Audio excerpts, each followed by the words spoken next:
Red book రాజ్యాంగం గురించి నాకన్నా మీకే బాగా తెలుసు.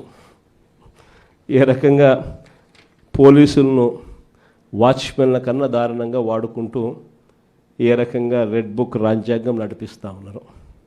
ఇంతటి దారుణమైన పాలన సాగిస్తూ ఉన్నప్పుడు ఇలాంటి దుర్మార్గం ఎక్కువ రోజు నిలబడదు.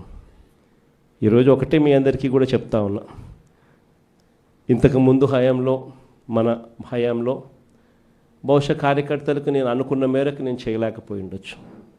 ఎందుకంటే నేను వస్తూనే కోవిడ్ వచ్చింది. జూన్లో ప్రమాణ స్వీకారం మనం చేసాం. మార్చ్ కల్లా కోవిడ్ లాంటి మహమ్మారిని ఎదుర్కోవాల్సి వచ్చింది. ఇంతకుముందు ఎప్పుడూ కూడా ఊహించలేదు, ఇంతకుముందు ఎప్పుడూ కూడా చూడలేదు. రాష్ట్రంలో అయితే నాకు ఊహ తెలిసినంత వరకు నా వయసులో ఇలాంటి పరిస్థితులు కూడా ఉంటాయి, ఇలాంటి సమస్యలు కూడా రాగలుగుతాయని కూడా బహుశా ఎవరికి కూడా తట్టిండదు.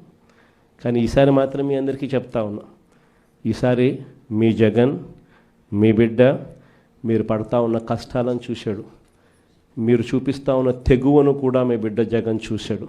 మీ అందరికీ మాట చెప్తా ఉన్నా, నెక్స్ట్ జగన్ 2లో మాత్రం కార్యకర్తలకు పెద్దపీట వేస్తాను అని మాత్రం ఖచ్చితంగా చెప్తాను.